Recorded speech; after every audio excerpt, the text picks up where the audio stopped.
Welcome back to another video, and welcome back to Marcintosh 2025. So in today's Marcintosh video, we'll be taking a look at this stack of Powerbook 1400s.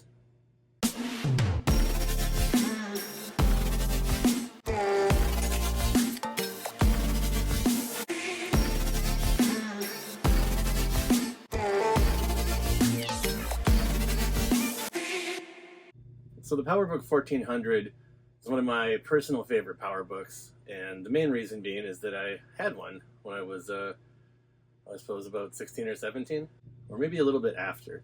I definitely didn't get one new. So the PowerBook 1400 was released in 1996, and Apple sold it in 6 different configurations for about 16 or 18 months before they discontinued it and replaced it with the PowerBook G3. The PowerBook 1400's code name was Epic, and, well, I think they're pretty epic. I like it. Moving on. The PowerBook 1400 was the first PowerBook to be equipped with a CD-ROM. So as you can see here, we do have a CD-ROM in this machine here. So we'll talk more about what the bays do and what we can do with them later. So speaking of the configurations, all of the PowerBook 1400s ran with a 603E processor, PowerPC. It first shipped with a 117 megahertz variant. Later in 1997, they released both a 133 and a 166 variant as well. The other 3 configurations are having to do with the screen. So we take the 3 that we have with the different processors, and then we multiply that by 2 screens.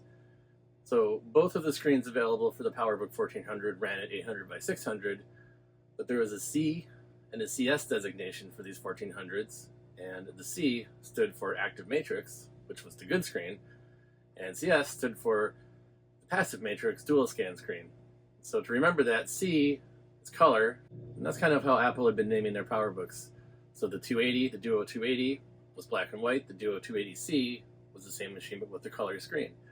So 1400C, there was no black and white variant, but you can remember C for color, and then CS, color, but sucky. Nobody wants to use passive matrix displays.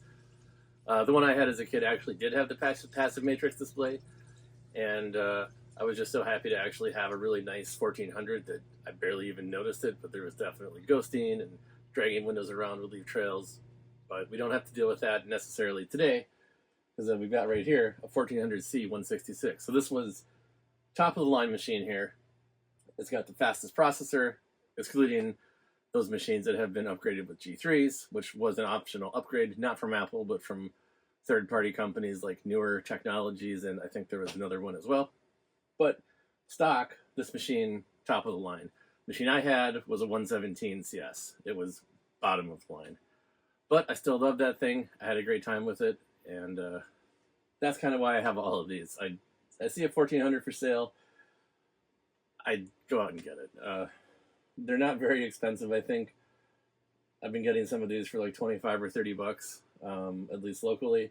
I think on eBay you'll pay a fair bit more, but if you keep an eye out, they were pretty prevalent machines, and a lot of people now are just kind of purging them and selling them for cheap on Facebook Marketplace and maybe Craigslist. I don't know if people still use Craigslist. Anyway, these machines came with either 12 megs of RAM or 16 megs of RAM, and they could be upgraded via these little tiny modules up to a max of 64. These could be piggybacked. This particular module is not a piggyback version, but some of the more standard ones would let you put one in and then put a second one on top, but this is just a single module here. Apple said that the battery would last between 1.5 to 4 hours. In my experience, when everything was new and I was using these, I would say it was much closer to the 1.5 hours. Battery life was very terrible on these. But one of the nice things about them is the battery, unlike today's machines, is easily removable and looks like this. Now, I said we talk about these expansion bays in a bit, but for right now, we can say that you can pull the CD-ROM out and you can put a second battery in there. It's not connected to the system, it's not running, but if you need to do a quick swap, you can take your charged battery out, put it in here, and then continue with another hour and a half or less of work. Of course, all of my batteries at this point being almost 30 years old are all completely dead. They're nickel metal hydride. A bit tricky to rebuild those, but it can be done. I don't plan on doing any sort of mobile computing with these where I'm not near a power outlet, so I'm not too upset that I can't run these without having them plugged in, but that is an option, I guess, that somebody could do. We'll talk about the ports these machines have later. We'll do a close-up of that and cover that, but there was no built-in Ethernet. I believe you could get an optional modem built in, but typically what people would do is use these two PC card slots to have a modem like this. This happens to be a 56 V.90 PC card modem. And this not being an X-Jack modem, you need the cable that connects to the phone line. And without the cable, this card is completely useless. Now, luckily, I do have the cable, but I don't have a phone line, so I can't really use it. But let's keep it in there regardless. All right, and then the last thing to note before we dive into these, they would ship with either a 750 megabyte hard drive, 1 gigabyte, or 2 gigabyte, and they used EIDE. However, if you had an ATA6 drive, those were not supported in these machines or the previous machines either that used IDE drives. So you can swap a new drive in, just make sure it's not ATA6. And of course, being legacy Mac OS, the boot volume has to be, I think, 8.2 gigabytes or smaller, or it won't boot off of it. So anyway, what I want to do today with these, I've gotten these and kind of collected them over the years, but I haven't necessarily tried them out in quite a while. And kind of with my back injury ongoing, I didn't want to pick up anything super heavy and have to deal with it for Marcintosh.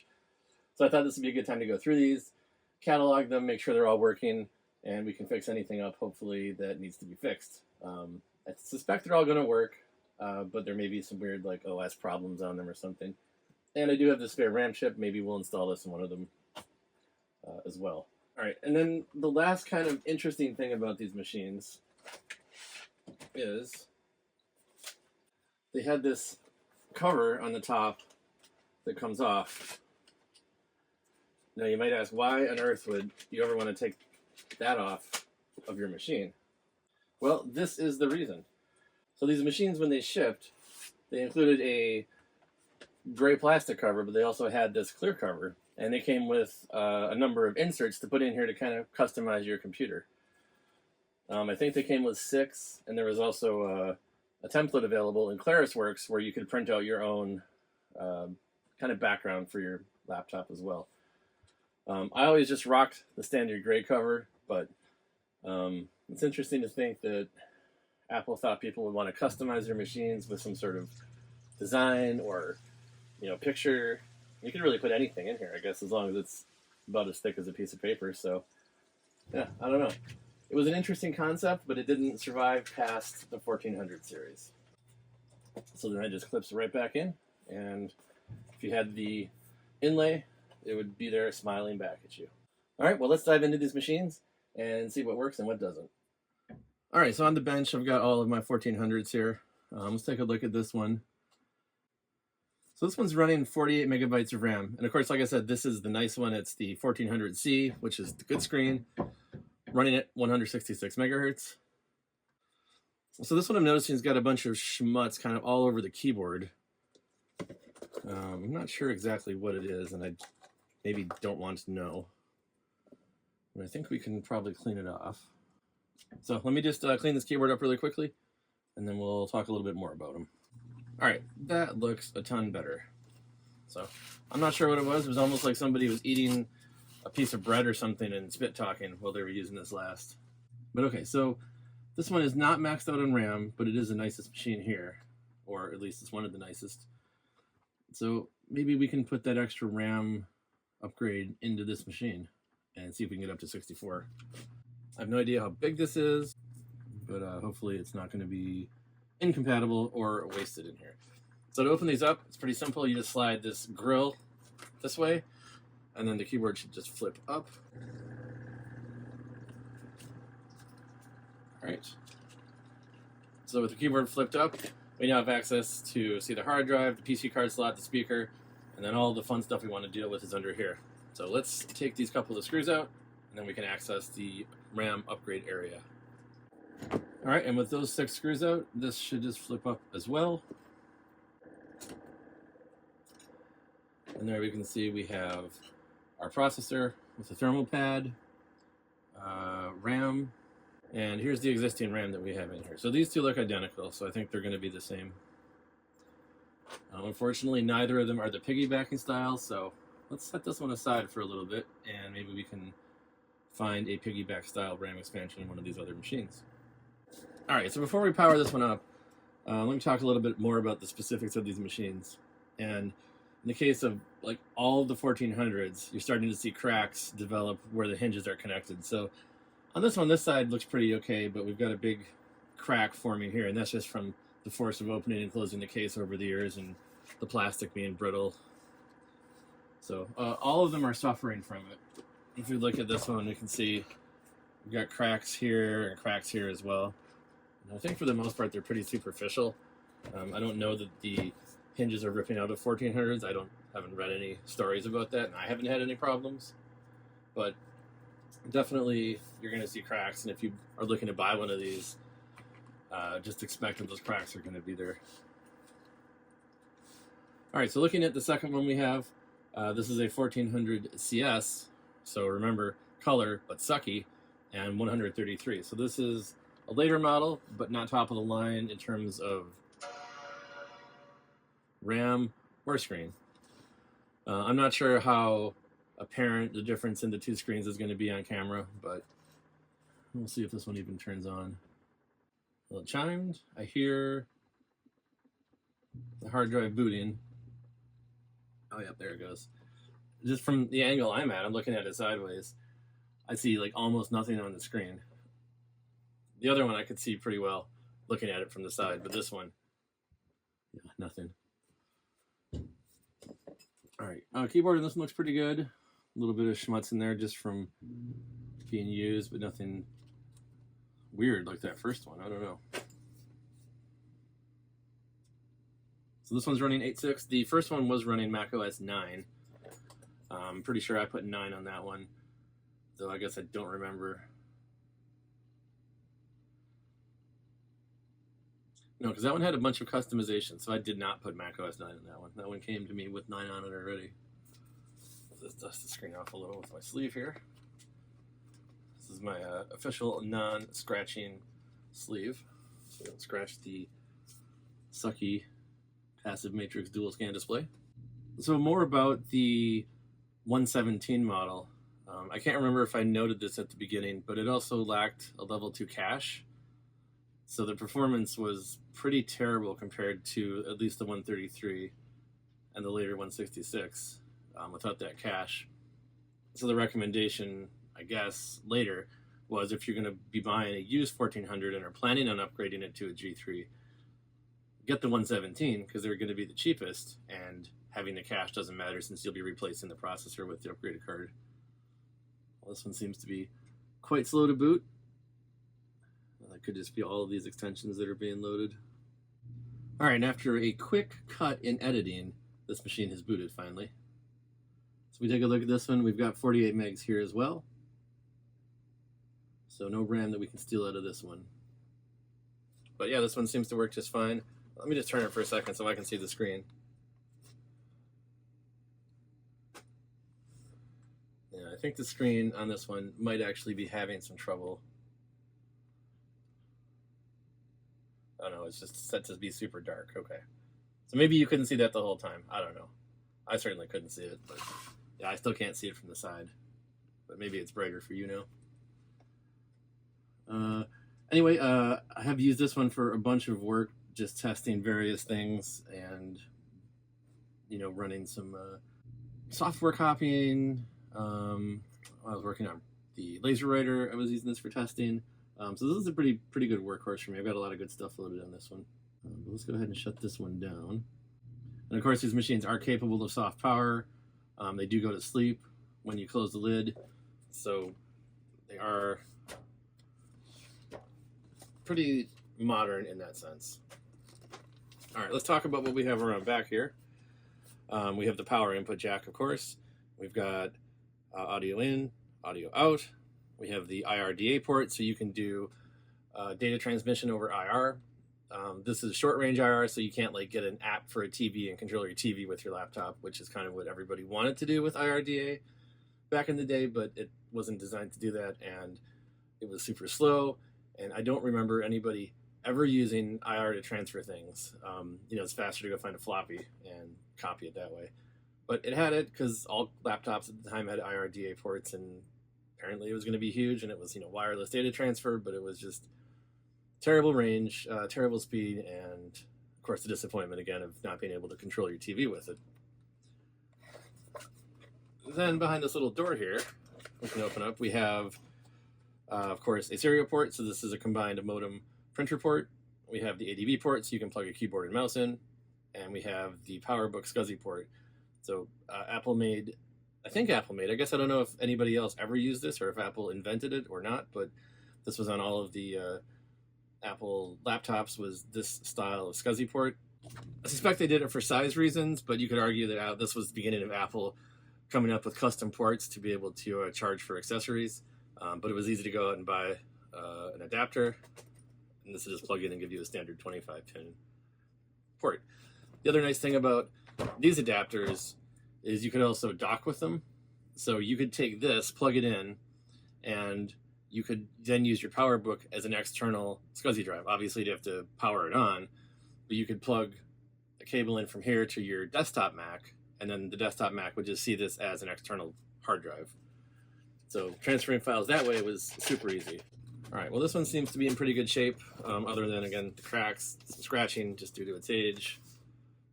But it is the passive matrix display, and it's only the 133, so not a great example of a 1400, but it works, and I love them all just the same.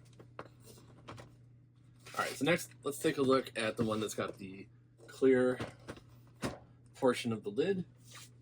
So like I mentioned, you could put a template in here that you printed from ClarisWorks, or you could use one of the official ones. I think those are all pretty much long since gone. I don't know that I have any. I thought maybe I did, but I looked around and I couldn't find one. But like I said, they came in 6 different styles. If I can find a picture online, I'll put it up here and show you what they came with. But it was an interesting idea. I never used it, but it was there. All right, so let's see what this one does. Give it some power.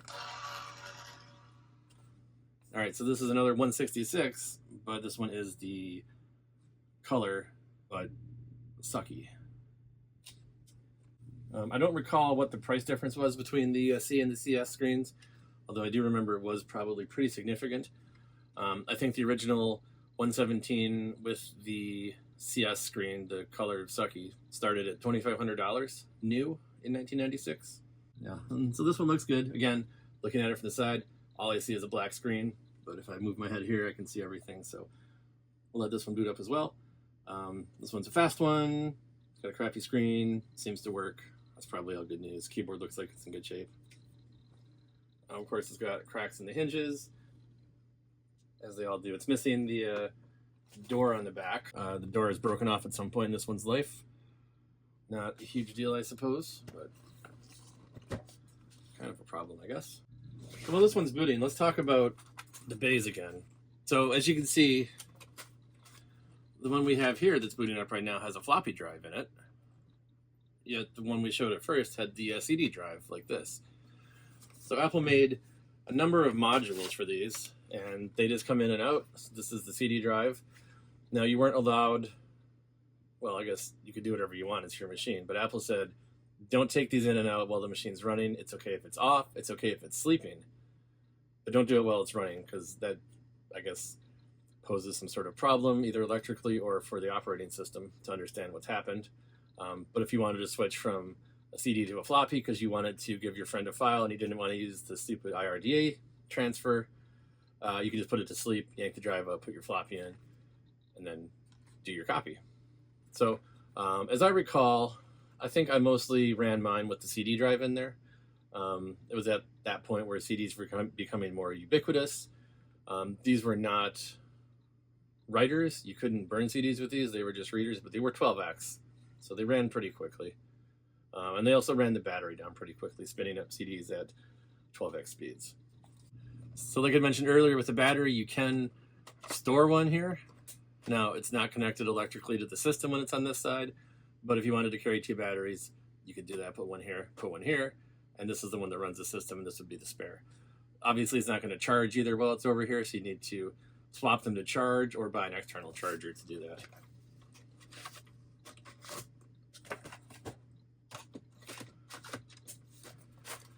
The one thing I don't have, and it's become very expensive, is Apple also made a zip drive for this.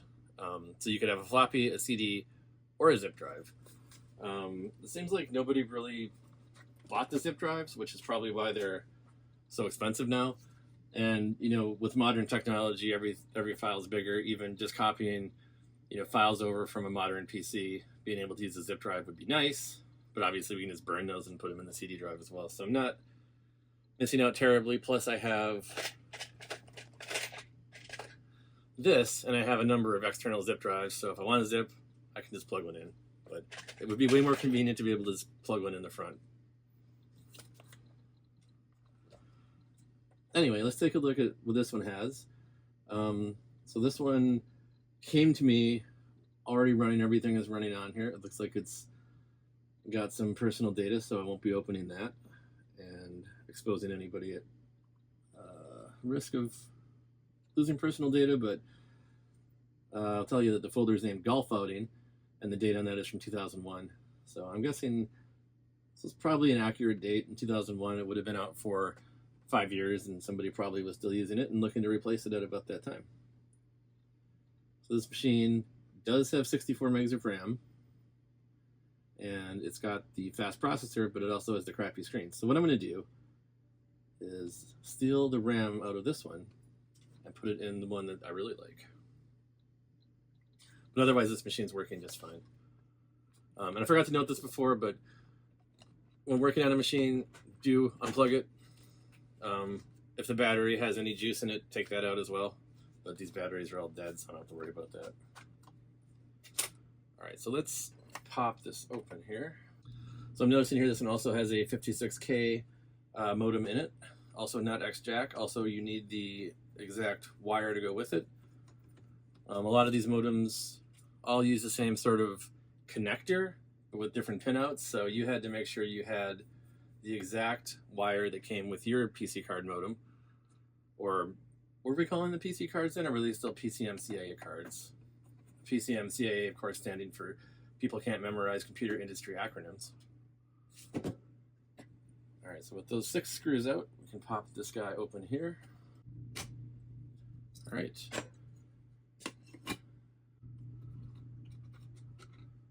So this is the one we want here. So this is the 48 megabyte upgrade module here. So we want to put the 48 megabyte one in the good machine here. All right, and then we'll take the smaller one and put that into this machine. All right, so come on, we're just gonna slide this guy in here, and we should be good. All right, so let's put this back on. This is actually the heat sink for the processor as well. That's why it's all metal and in here. So it just slides underneath, and then we can screw it down, and that kind of makes the contact with the thermal pad that's on top of that processor. So these machines obviously were not like the easiest to work on or toolless, you know, having to take a couple of screws out to do things makes them not toolless. But overall, in terms of like repairability and, well, not repairability, but upgradability, they were pretty slick. You know, all you really needed was a screwdriver, and you could upgrade your hard drive, upgrade your RAM. You could install the upgraded G3 processor board if that's what you were looking to do. So, all right, so with this back on, we can take our keyboard, just kind of slides back into place. We take the grill, and that slides back into place as well, and that holds the keyboard down. So pretty simple.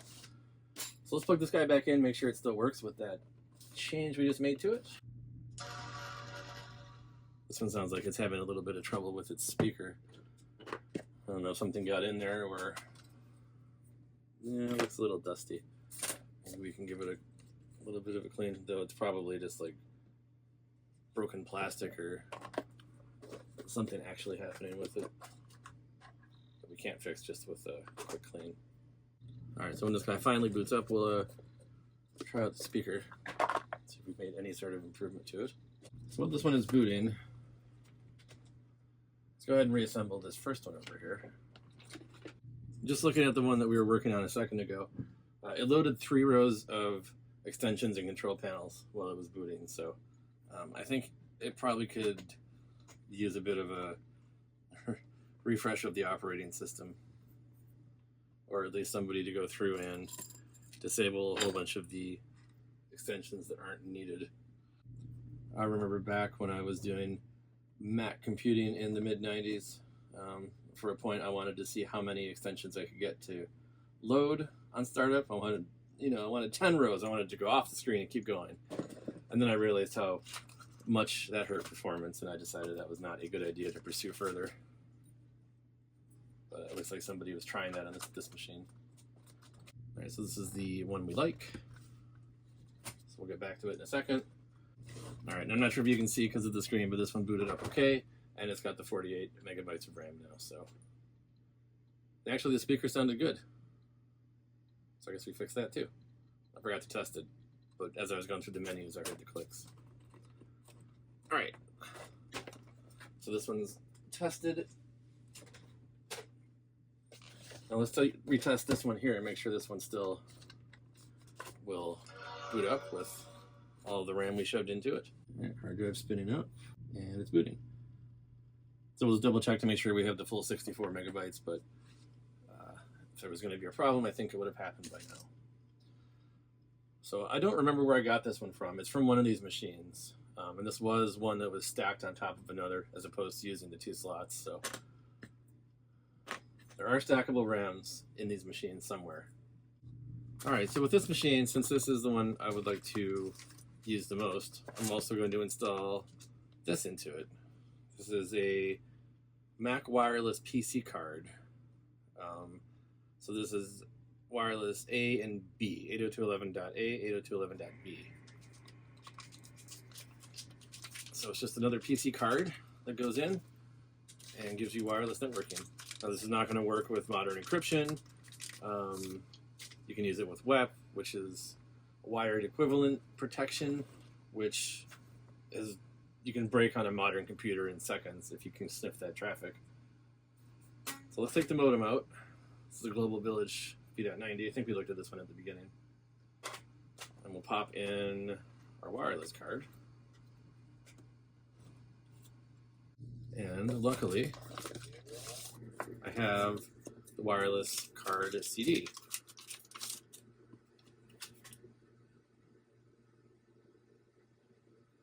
It says the card does not have the correct software installed. So let's do that. Yeah, let's eject it. So we know it doesn't work, and it has auto eject, just like it has auto eject floppies. It has auto eject PC cards. Looking at the instructions, this card was made specifically for the 190, 5300, 1400, 1400C, and CS. So let's go ahead and install this wireless software. We've got a wireless card here. PC cards. 11B PC card. And this is the 32 MW card. I don't know if that's in reference to, oh, it's Mac Wireless is what MW stands for, not measurement of energy. So let's just run this installer. All right, here's the invoice for this. It's got personal info on it, so I'm not going to show that, but the price of the 11B PC card, normal power, was $79.98. And the date on this is 11/17/2008. So this machine was being used very late after it was created. So this was from 1997, so that's 11 years of use. So this machine, definitely, whoever owned it got their money's worth, and I know who owned it because their name's on here. Nobody I know. All right, let's pop that CD back out.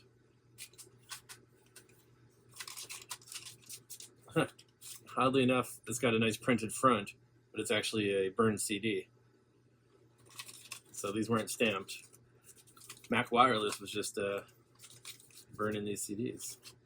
All right, so now that it's booted up, let's put the card in. All right, we got power and flashing link. I don't think those came on before. complaining about the fax modem, which I removed. That's no worries. All right, well, it didn't say it didn't have the driver for it, which is good. And I do see it showing up on the desktop here. What happens if we just open it?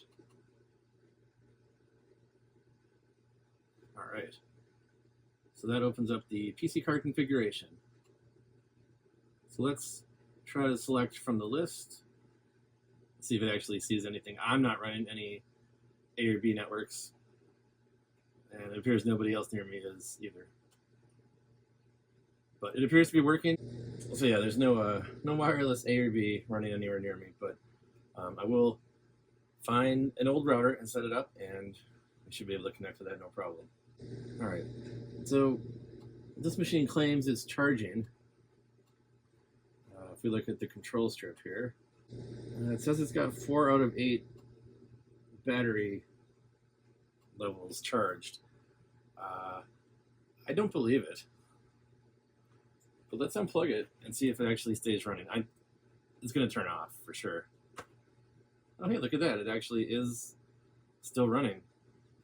So this, I wonder if this is a replacement battery, since this owner was buying a wireless card in 2008. Did he also buy a replacement battery? Macintosh Powerbook 33 watt hour rechargeable battery. No date code or anything. It doesn't look like it's been rebuilt. I don't see any marks on it. Maybe it's really just a 28-year-old battery that still actually has some charge capabilities left. That's amazing. Really amazing. And now it's gone up to 5 out of 8. All right. Well, let's turn this guy off. We got 2 more to get through here. Yeah, this is the good one. It's in great shape. Of course, it's got a big crack in the hinge here because they all get that, but cosmetic only. All right, so next we have this one. Somebody's taken the cover off the back here. I think you could have installed optional cards in there. I don't know that Apple made any. Maybe they made a modem for it, but I think it was supposed to all be PC cards. So I'm not sure what would have been installed in there, but it is no longer installed. This one has cracks on both sides as well. All right, so this is just a base 1400C. It doesn't have the 117 designation, but it does have the good screen. But yeah, the 1400C is the 117. That piece of paper said there was also just a 1400. Don't know if I remember that being the case. I guess if you know if there was just a 1400 that wasn't a C or a CS, let me know in the comments. I don't know that I've ever seen one. Certainly possible that I missed it, or maybe it was not a US market machine. All right, so this one has the worst processor, no L2 cache, but it has the nice screen. So, you know, if one of these other ones failed, this would be a good screen to take out of this machine and put on one of the ones that have gone bad, since it's the nice screen. Fortunately, everything's working so far, so you don't have to do any sort of Franken-Mac work. But in the future, as these things start to die, you know, maybe I can take the screen and put it on one of the 166 CS machines. This one booted up fine. It also claims to have a full battery. Speaker sounds good. This one also has 48 megs of RAM. Okay, now it's claiming that the battery is completely flat. That makes more sense. Oh, yeah, totally dead. All right, well, let's just take a look at this computer, and we'll go to System Profiler as well. Now this one I definitely installed macOS 8.5 on, and so it runs really fast. There's not all of the extra extensions that all these other ones have. This was just like a bare bones 1400, nothing special. So if we look at the hardware, we're running at, oh, it's actually running at 133. So I would have guessed this was a 117, but maybe at some point somebody swapped the processor out on this one, or swapped the boards out, or put another screen on. I don't know. This should have been a 117. Well, lucky surprise. And that means it has an L2 cache. And that's probably why it runs so quickly. All right, but it works. I'll just make a note that it's actually a 133. Very cool. Close up the door.